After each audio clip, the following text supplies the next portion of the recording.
박효순이라고 합니다. 뭐 단체에는 가입이 안 돼 있고요. 나이가 먹어서 얘네 뭐 저기 하지 못하고.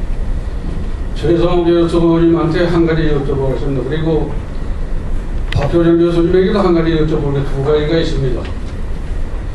우리가 대정치와 시민 미디어 활동을 해서 국가가 운영되고 있다고 생각을 하는데, 국회의원들이 국회에 출마할 당시에 나는 어느 시민단체에 앞장을 서서 하루를 내어 주목질을 하겠다고 공약을 내세우는 국회의원은 한 사람도 없다고 봅니다.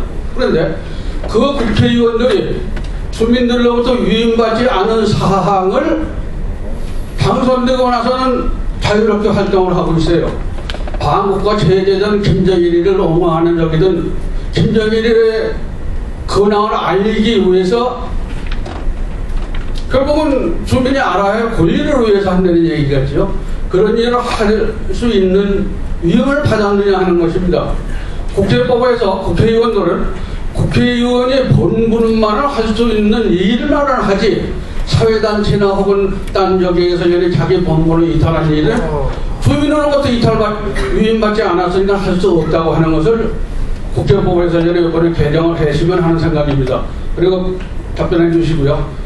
박 교수님한테는요, 우리가 201명이면 모든 법안을 의결할 수 있는 의결권이 있습니다. 그런데 100일 대 100으로 찬성이 100일이고 반대가 100일이라고 했을 때 그 법률안은 틀림없이 통과됐을 겁니다. 그런데 거기에 99리터의 맑은 물에 2리터 정도가 병균이 숨어든 물을 섞었다고 쳤을 때 그것을 맑은 물로 인정을 할 것이냐 하는 얘기입니다. 예를 들어서 아침 10시에 의결을 했는 법률안이 통과됐는데 오후 1시에 대법원에서 선거무효 확인 소송을 받았다. 이럴 경우에 그의 법률안이 99대 100으로 부결이냐 100일 대 100으로 가결이냐 하는 문제를 우리가 논의하지 않으면 안 될 것입니다. 이런 법률 문제가 국회의원들은 자기가 판결을 받기 전에는 무죄이기 때문에 이것은 합법이다 이런 얘기를 하고 있습니다. 그러나 그 많은 사람들이 국민의 유권자의 합법성은 어디 가서 찾아야 합니까?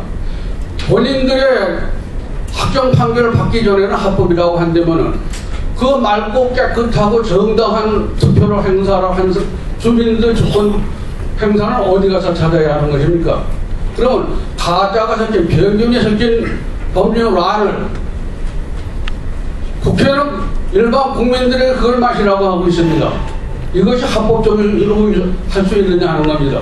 즉 제가 생각하기에는 적어도 선거법에 한해서만은 검찰의 법원에 기소되어 있는 법률안은 그것이 확정될 때까지는 법률안 심의도 하고 모든 국회의원은 활동을 하지만은 의결권만은 확정 판결을 받은 후에 행사했으면 하는 것이 제 소견입니다. 두 분께서 한 가지씩 답변해 주십시오. 예, 감사합니다. 아주 또 좋은 질문을 해주셨는데, 예, 또 다른 질문을 좀 받겠습니다.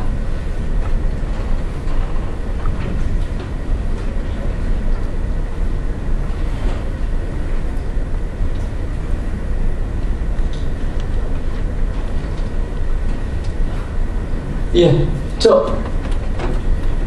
예.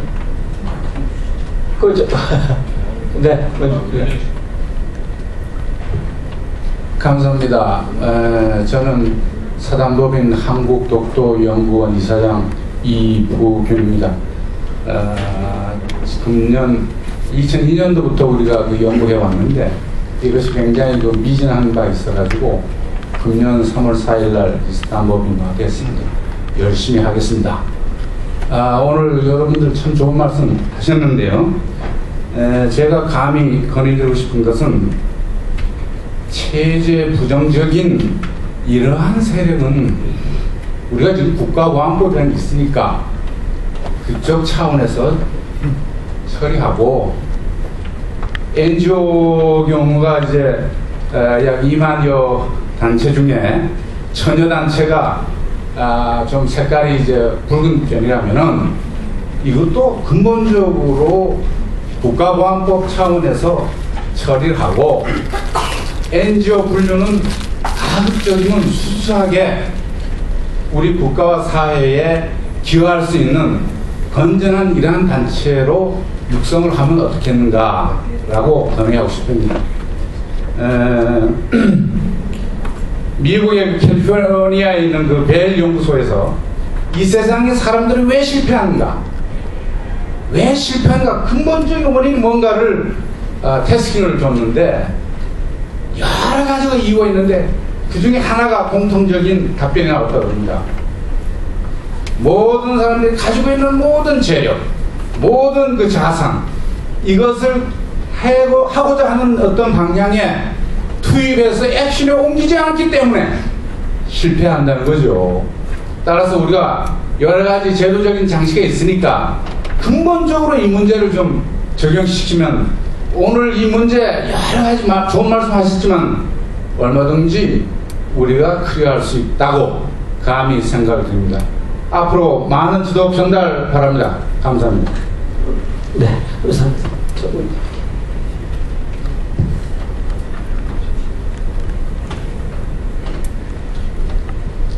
오늘 그 평소에 가지고 있던 문제를 이렇게 이해하는데 오늘 큰 공부가 됐습니다. 아까 김광동 박사님 말씀하셨지만 우리나라 지금 문제 중에 하나는 그 이념적인 이런 데서 시민 단체라는 사람들이 자기가 국민인 것처럼 그렇게 하기 때문에 나온다고 그러는데 과거 실은 자유민주주의에서 자유민주주의가 제대로 발전하려면 정말 건전한 시민단체가 굉장히 많이 필요하고 그게 돼야지 자유민주주의가 될 텐데 그동안 10년간 그전에는 물론 반대했지만은 NGO라는 것이 Non-Governmental Organization인데 거기에 이 후진사회에서 일어날 수 있는 정부가 만드는 구원하는 NGO예요. 공고죠. Governmental, Non-Governmental Organization이 지금 이 사회를 이렇게 혼란스럽게 하고 있거든요. 그래서 그거를 우리가 이런 그 이념적인 그런 편향성 때문에 나온다는 것을 오늘 우리가 배웠습니다.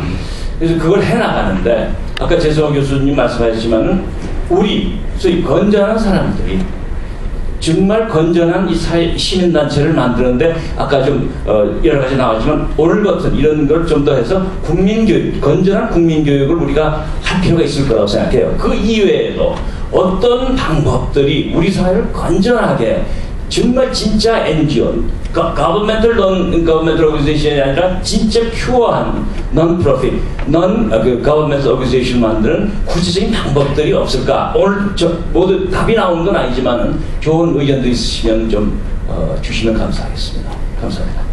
예, 감사합니다. 예, 한 분만 더 받겠습니다. 예. 제가 예. 예, 오늘 좋은 말씀 많이 들었습니다. 그런데 생각해보면 지금 체제 부정적 시민 단체에 대해서 말씀을 하시는데 사실 뭐 이걸 우리가 정확하게 얘기하면은 반국가 단체에 대해서 이야기하고 싶어 하는 게 아닌가.